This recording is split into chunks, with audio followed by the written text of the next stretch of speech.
ang pinakawag nyo kakalimutan, lagi kayo magdasal. Nasa taas. Yan ang... Hello guys, it's me again, Leeds ng Korea, or kilalang Boy Kaldag. So for this video, gusto kong i-share yung kung ano yung mga ginawa ko nung nasa Pinas ako, kung paano ako nakapag-Korea, kung ano pa yung mga naging susi, kung paano ako nakapasa, kung paano ako nag-aral. So isa pala ako sa estudyante ng Munwa from Pangisan ng Dugupan. So shoutout sa teacher ko na si Sir Lee, and sa admin namin na si Ma'am Aileen. So shoutout po sa inyo. Sana mas marami pa kayong mapaalis na estudyante na. Then nag-aral ako ng Kelsey January 2022. So 1 month ako nag-aral. Then after ko nag-graduate sa Kelsey namin, nag-resign naman ako sa trabaho ko. Although hindi pa ako nakapag-exam, pero nakipagsapalaran po ako sa Laguna. Nag-apply ako doon as factory worker din para kahit pa paano mayroon tayong experience sa factory, kasi yun ang inaakala ko noon na baka mas mapadali tayong ma-hire pag mayroon tayong experience, pero napagtanto ko is hindi naman pala kailangan. Kahit wala kang experience, okay lang. So tinuloy ko pa rin yun. Ang una kong naging trabaho sa Laguna is operator. Pagawaan kami ng seat adjuster tsaka reclining sa sasakyan po.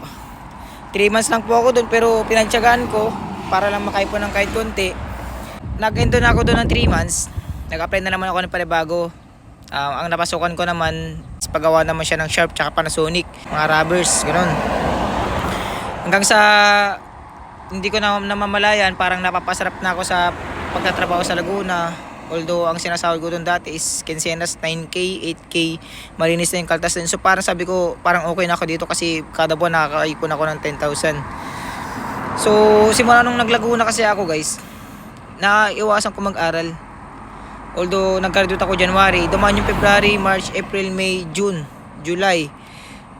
Yung dumaang mga buwan na hindi ako nakahawak ng libro, yung libreng libro ng KLC. Although wala rin akong book 1, book 2. Ang mga ginagamit ko lang talaga doon is Cmile, EPS Topic, yung mga apps na pang Korea. Doon ako nagre-review dati. Nakakapagsahod na ako ng mga ganun sa naiwasan ko na talaga mag-aral. Ayoko na, halos nawalan ako ng gana mag-aral. Kasi parang okay na sa akin yung sumasahod ako sa Laguna ng 8K, 9K. Hanggang sa biglang nagchat sa akin si Post Joey, kababata ko dito sa South Korea. So shout out sa iyo Post Joey, napaka laking tulong ng pag-convince mo sa akin talaga nung araw na yun. Mayroon kaming combo ni Post Joey, ito yun, papakita ko dito. So yan po yung combo namin. So talagang nung una talaga nung kinakausap niya, sabi ko ayaw ko talaga mag-exam kasi hindi ko kaya, kasi matagal na akong hindi nag-aral eh. Buwan na ang lumipas, almost 5 months to 6 months ang lumipas. So sabi niya kasi maganda ang exam kasi walang skill test. Tapos nung time na yun is takot ako mag-exam ng CBT, mas gusto ko PBT. Pero sabi niya matatagal pa bumalik ang PBT. Tsaka baka pag bumalik ang PBT is baka may skill test na. So yun, sabi ko sige, itatry ko. Tapos magbabalik ako ng pag-aaral ulit, sabi ko. Gagalawin ko ulit yung mga notes ko. So sabi niya, sige kaya mo yan, naniniwala naman ako sa kakayahan mo, sabi niya. So shout out talaga kay Post Joey sa kababata kong yan. So marami na rin natulungan yan, hindi lang ako. So makinig kayo sa mga payo niya. So yun guys, kung okay na kayo sa letra, okay na rin kayo sa pagsusulat, sa pagpapasa, umpisan nyo na magsaulo ng maraming vocabularies. Then unahin nyo yung mga verb na with action. Lalo kumikilos tayo, may ginagawa tayo sa bahay, kung ano yung mga madalas yung ginagawa, nagluluto, kumakain, naglilinis, naliligo, yung mga ganun. Then pag okay na kayo sa mga yon, try nyo mag-conjugate ng present, future, past. Madali lang naman ang present, future, past. So simple lang naman eh. Halimbawa, ang verb natin is mokda, tanggalin lang natin si da. So lagi lang tatanggalin yon. Then mag-add lang kayo ng oyo tsaka ayo. So paano nyo malalaman kung oyo tsaka ayo? Kung ni-remove nyo yung ta, titignan nyo lang kung anong huling vowel dun sa verb. So ang huling vowel dun is o. So ang idadagdag nyo rin is oyo.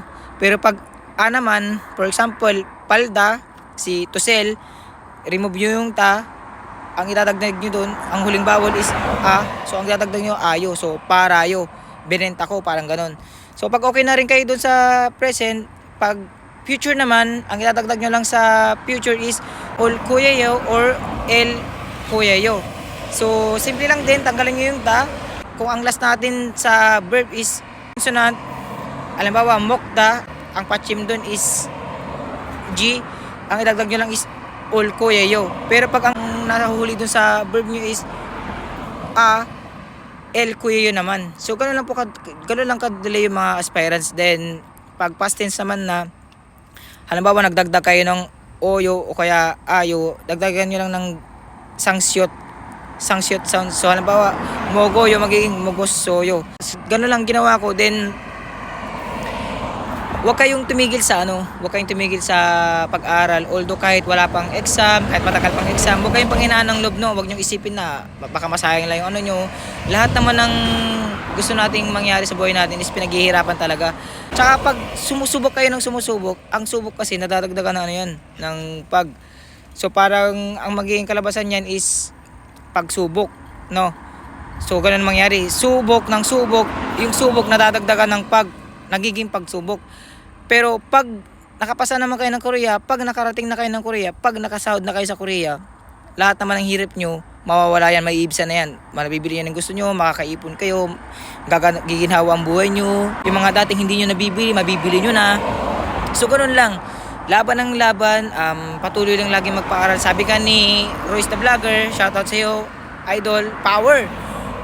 Pag sumasakit ng ulo nyo, ibig sabihin, mayroon na kayo natututunan. So, ibig sabihin lang yan, hindi lang nakaayos ang pag-aaral nyo. So, ayusin nyo lang ang pag-memorize nyo, pag-aaral nyo, kung magsasaulo kayo ng mga vocabs by category. Halimbawa, ngayon, ang isasaulo nyo ngayon is parte ng katawan. Pag saulo nyo na yun, punta naman kayo sa mga lugar, sa mga places, tapos sa mga bagay-bagay, mga objects, gano'n lang gawin nyo, wag halo-halo.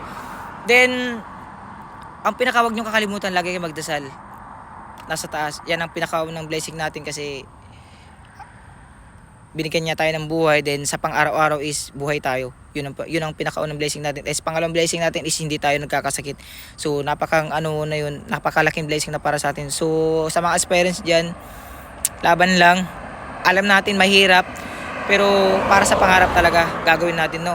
So wag kayong susuko, sumubok lang kayo ng sumubok. Andito lang kami mga content creator dito sa South Korea. Shout out sa mga kasama kong vloggers, cross-spam or hindi man cross-spam yan. Salamat sa patuloy na pagbibigay ng mga motivation sa mga kapwa natin Pilipino aspirants, no? Then last thing, kung once na nakapag-Korea na kayo, wag niyong kalimutan na magulang nyo at sa taas magpasalamat at pinaka huli, marunong kayong bumalik sa nakaraan nyo. So, yun lang. Anyong.